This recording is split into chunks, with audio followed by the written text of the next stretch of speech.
Apie pagrindinius žuklės įrankius jau pakalbėjome, žinoma, tai meškerės ir ritės, bet visą tai supa labai smulkių daiktų pasaulis, be kurių neners plūdė ir mes tiesiog nepagausime žuvies.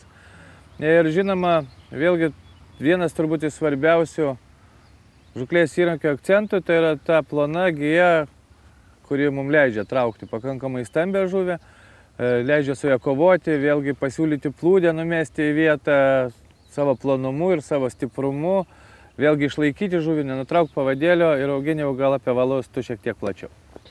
Na taip, Salmo šiemet naujų valų neturi, tačiau galim šiek tiek ir didžiuotis to mūsų specialist serija.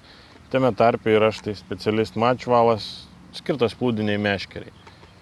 Kuo jis pasižymi, ypatingų savybių gal nevardinsiu, tiesiog jis yra tos chameleonas spalvos, tokios rudos. Mėgstama Lietuvoje. 150 metrų.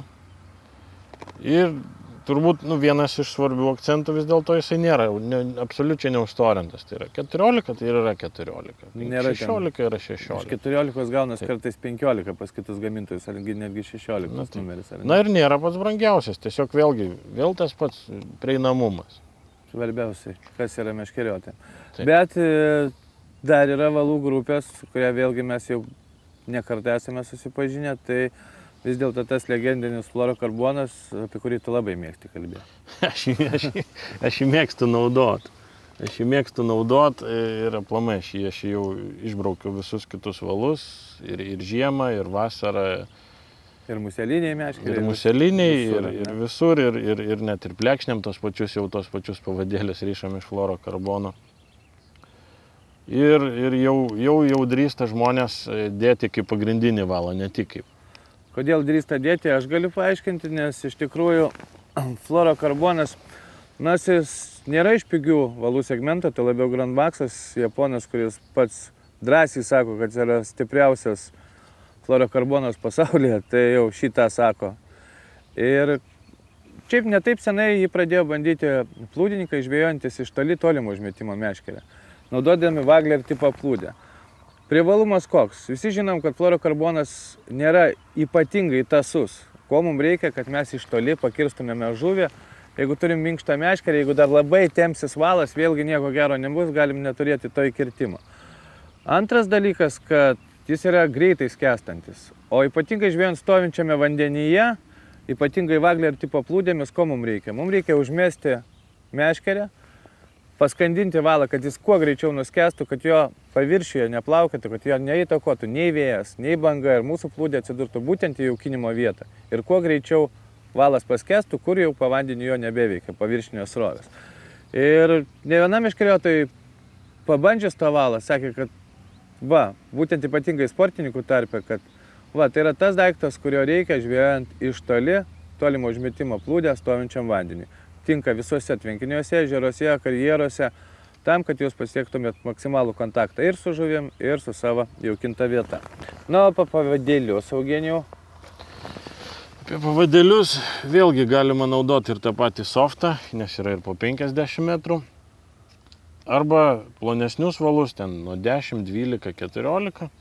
Tai yra Grand Maxas po 30 jardų, tai 27 metrai.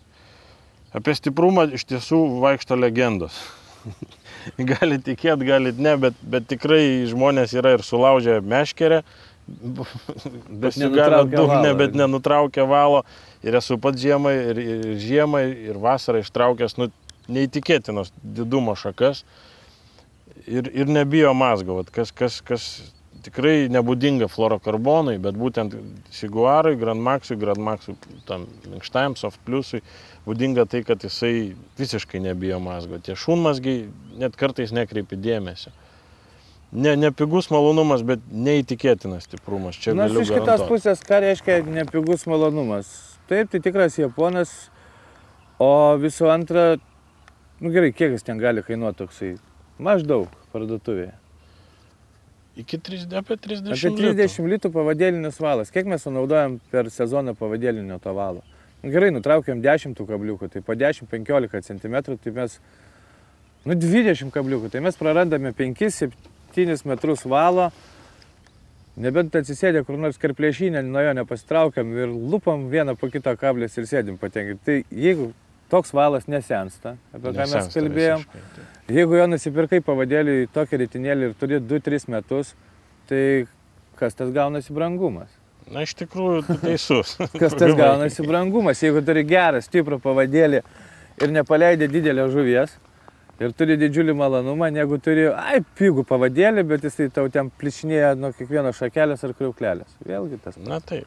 Tai štai tokia mūsų diskusija apie valus ir manau, kad meškeriotojai padarys savo išvadas, kad kartais reikia paaukoti šiek tiek pinigėlių tam, kad turėtume tikrą gerą pavadį, su kuriuo galite kovoti su pakankamai stambia žuvimi. O to labiau, kad jeigu žvejam plūdinę, visada mūsų įrankiai suploninti ir būtinai ypatinga ta grandinė pavadėlis turi būti labai patikimas.